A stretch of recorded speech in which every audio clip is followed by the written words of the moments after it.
today.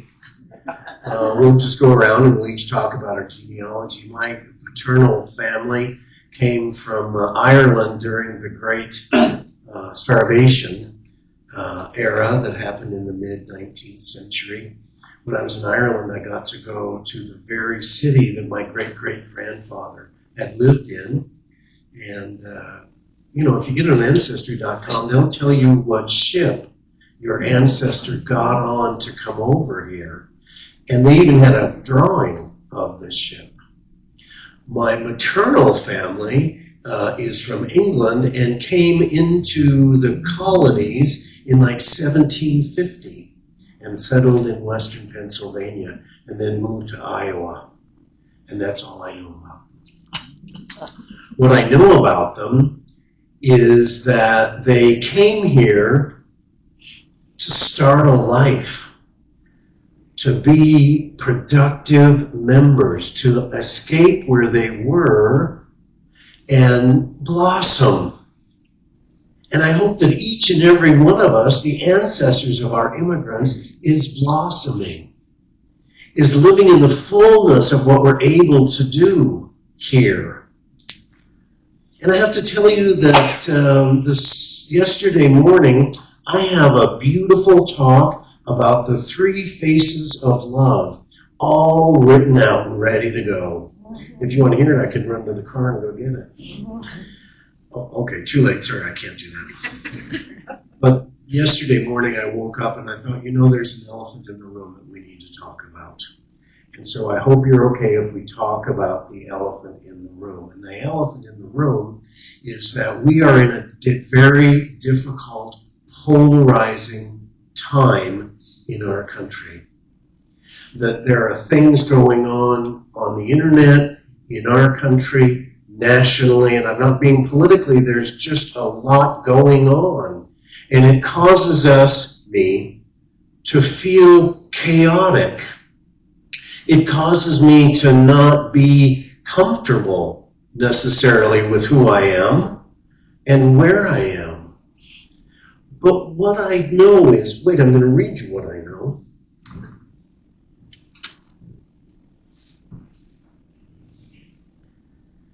Let's step back and consider our teaching by affirming a core truth of our unity teachings. In other words, when I'm worked up, when there's anything going on in the world that I'm not necessarily happy with, what do I get to do? Well, I probably want to sit down and watch the news and shake my hand. But here's another thing I could do. Affirm a core truth of our unity teachings. There is only one presence and one power in the universe. God the good, omnipotent. Think about what's going on in your life, in the nation's life, in the world's life, and put it in that context. It's godly. Gosh, hard to say that what's going on might be godly, but of course it is. God is in all things. God is everywhere present, omnipotent, loving, and caring. So no matter what discomfort I'm in, I can remember that God is there.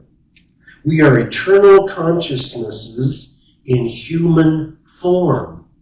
So we are spiritual beings living in this human flesh, and so we must deal with things on the ground as humans and with things in the upper room as being spiritual. In unity, we know that the outer world reflects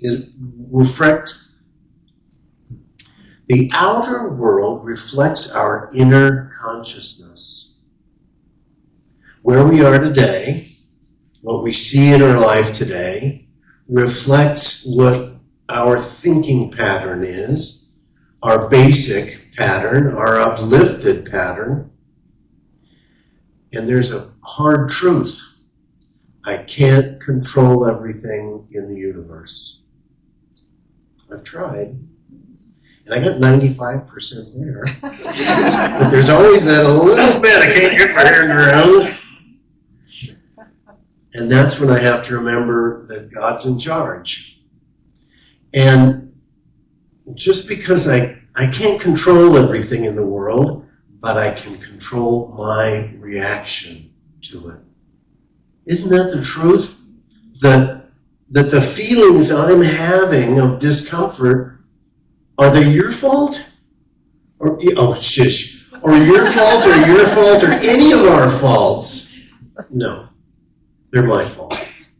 When I'm in discouragement, or worry, or anger, or fear, those are things I get to work with. I'm so glad God sends me things to work with my fear. Thank you, God. And my anger. Well, I mentioned my Irish heritage, and we're born angry. We're born ready to take on the world. And so that's I don't know about you, but I can be comfortable in my anger. I can ride a wave of being mad at somebody or something for quite a while. And I've noticed this, that if I'm scrolling on the internet, none of you do that, I know, at about the 20-minute mark, I start getting angry at the world. I get angry at everything. And then I have to ask myself, so if I'm angry when I'm at 20 minutes, why am I still on at 45 minutes? I'm just keep scrolling, oh my gosh, and then I can go down a rabbit hole, oh, I'm mad about this, oh, I'm mad about that, and then I can just get my Irish worked up, my, whatever it's called, vigor or whatever it is. I can stay in that anger, because guess what? It serves me. But you know what it also does? Separates me from God. So I just started this yesterday, and I am going to recommend it. I did it today. Because we have to stay connected with what's going on in the world. There's no call to do that. But how can I feel better about myself while I'm doing that? Here's what I learned. Go to about 15 or 20 minutes. We can get most of the news we need in the world in about 15 minutes. And then turn to prayer. Remember that all of those things that are going on are in God's hands, just like my blessed life is, and all of our individually blessed lives are in Spirit's hands. And so I get to remember that I don't have to get all worked up over everything. I can have my news junkie, my news IV, put in the IV, and then step away from it. And yesterday that helped me get through the day. I'm going to go down a little rabbit hole until the Broncos came. I'm sorry, was that a great game? It was amazing. It was amazing. Until an hour after the game. It's tragic. And so we get to live with that. Life's full of ups and downs, and you weren't rooting for the Broncos if you thought they didn't have ups and downs. None of us came in here thinking the Broncos would have a 14-3 season. That's God-given. Thank you, God. I have to be silly and say that I think God lives in Bo Nix. I believe that God lives in Bo Nix's hands. Okay, enough of that.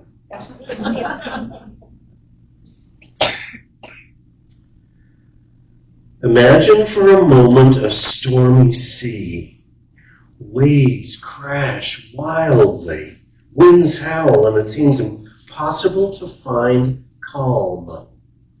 But beneath the surface, the depths remain still and undisturbed. That is our true self, the Christ consciousness within, eternally at peace. So while up here on the surface, there's crazy going on. But if I drop to the depths of my consciousness, the depth of my being, or I like to think of it as kind of in the upper part of my brain, where Jesus went to the upper room. If I go to the upper room, there's peace and calm and quiet. Because I'm created by Spirit, and I'm created in love and peace and calm and Spirit. So those are a few things. We practice, when anger flares, I ask, I hate this one. What is this trying to teach me? Do you hate doing that? I do. Because I always learn something about myself that I didn't want to learn. Like I just explained, when I get angry, I can kind of get into the anger. And so I have to learn to let myself turn my thoughts away. Turn my thoughts away from a thought that's harming me or making me uncomfortable at all. I just turn my thoughts away. And we practice forgiveness, not as weakness, but as strength. Forgive the other. Yes, as hard as that is. Excuse me. We're not separate races, nations, or ideologies. We're expressions of the same divine mind. Polarization thrives when we forget this, when we label us versus them. Once we decide that people are different from us and somehow not attached to us, that's when we get into trouble. We have to remember that we're all one thing. And we all have the aim of living a happy life and a quiet passing on. Every one of us wants that. There's no difference at that basic human mammalian level of what we all want. Okay, unity is not just a philosophy, it's a way of living. First, cultivate daily silence through meditation. Set aside time each morning or evening to sit quietly, breathing in peace, exhaling tension. Let's breathe in some peace right now. There's peace all over the room, and we're just going to breathe it in. And now let go of that tension. Just let it go out into the room. Try one more. Let's just feel peace entering us, filling our bodies. Oh my gosh, it feels good. And then we just release any conflict, any idea of displeasure, dis-ease right into the universe and let it take care of it. We set aside time each morning or evening to sit quietly. Visualize a golden light filling your body, radiating out to envelop the world. We can use affirmations like, let's try this. I am centered in divine peace amid all circumstances. I am centered in divine peace amidst all circumstances. I release anger and choose love. I release anger and choose love. Oh, I'm feeling more love right now. Second, respond to chaos with conscious action. When stress builds, reach out in kindness. Volunteer, go march, write letters, call officials, but also listen without judgment or simply smile at a stranger. In a polarized world, be the bridge. I'm called to be the bridge, to be the person that meets every human being on a spiritual level and knows that they arrive in love and I arrive in love. We are love speaking to love. We just let that be. Every soul is on its own path to awakening. And when anger arises, channel it wisely. Use it as fuel for positive change. Jesus, our way shower, overturned tables in the temple, not out of rage, but righteous zeal for truth. Truth. And each of us gets to define what our truth is, right? Each of us gets to decide what is the truth, what's the right thing to do. We get to decide that. And I get to love everyone, whether they made the same decision as me or not. Because living in the world is soft and gentle and giving and forgiving if we let it be. If we let the conflict go and be in the love with every communication we have. In other words, write the post, but but don't hit the send button. Finally, practice acceptance. The concept of acceptance in our teachings relates to accepting divine truth. Acceptance. Releasing resistance or letting go, accepting one's spiritual nature, and embracing God's omnipresent good. Acceptance means releasing judgment. Because when I'm in judgment, that creates a feeling within me of separation. There's something different going on. I'm pointing out the difference. I'm feeling better than the other person. I'm feeling more informed or more this or more that. When I am in judgment, I'm in separation. So acceptance asks us to let go of judging others, lest I be judged. And it asks us just to let things be. I've talked about my niece here a couple times, and I'm just crazy about her. What a life she's had. She used to work for the NFL, and then she let that go and became an attorney, and she was happy as can be as an attorney. And then she went over to Grand Junction to learn how to be a tax accountant, and she became a tax accountant. And then, you know what? She just got tired of it one day, and she retired. In my mind, she's not nearly old enough to retire. And where's all the money coming from? And I'm not a father or a mother, but I know just how you all feel. Why is she doing this? She's in the prime of her life. Why? And there's nothing I can do about it except love her. Love her. Love every decision she's chosen to make. You know the decision she's chosen to make? She plays mahjong 3 times a week. What's wrong with that? There's nothing wrong with that. I'm like, a life lived playing mahjong? Beautiful. How wonderful. And so letting go of the judgment of people who are close to me and the things that they're doing, that's a toughie. But I can do it. I can pull back from my human and step up into that larger room that accepts all and forgives all. Bill Wilson says, acceptance is the answer to all my problems today. When I am disturbed, it is because I find some person, place, thing, or situation, some fact of my life unacceptable. When I'm disturbed, it's because I find some person, place, thing, or situation unacceptable. Unacceptable. Well, that doesn't sound very heart open, does it? What if I just tried opening my heart and started trying to accept everything that happens, see the world as it is? We can quit struggling when that anger comes up, when I get worked up into my self-righteous anger. Do you know what I can do? I can just release that. Just let it go. Just lighten my grip on the world. I cannot affect it. I hate to be the one that tells you this, but the people in charge of the world have not been calling me. They don't need to hear from me. They're going to do what they do, and I have to live with the consequences? Yes. And one of the easiest ways is to let go of the consequences and focus on something I love in my life.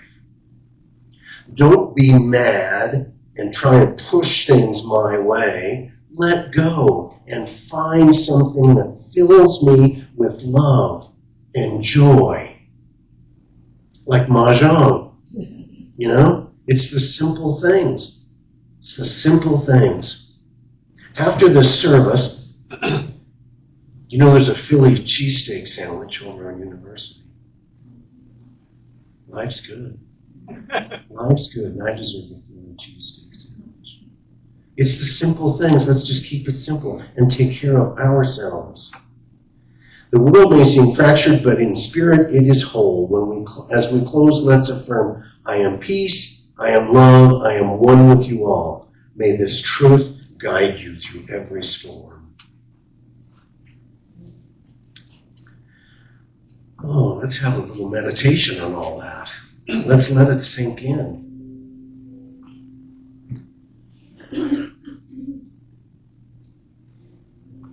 breathe in that love. Breathe in the love in this room. I've seen you all chatting this morning, and there's just so much love, so much kindness, so much openness, so much happiness at seeing our friends in our circle. And I just sit with that and let it be.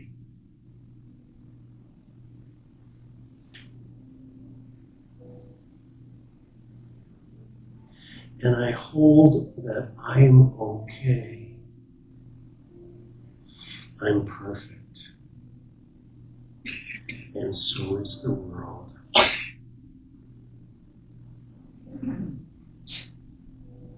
I let go the burden of worry, of care, of fear, of anger. And I go about building the life that I want to live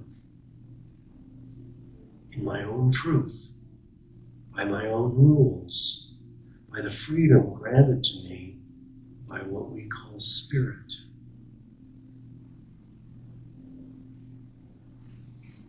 We know there is only love. It is holding us. It is breathing us right now. Breathe in. That feeling you have of your chest expanding is God breathing us, taking care of us, keeping us healthy and alive because there's still work to be done. We're not finished. We're just stepping up into our greatness, into our biggest yet to be, into the wonderment of being alive and being at choice and being creative.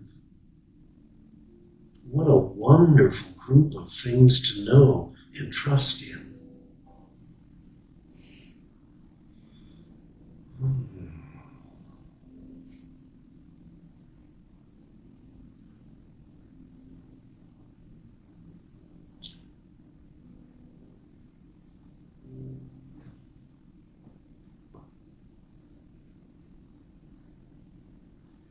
Now let's have a little prayer. Okay, we're going to have silence and then a prayer.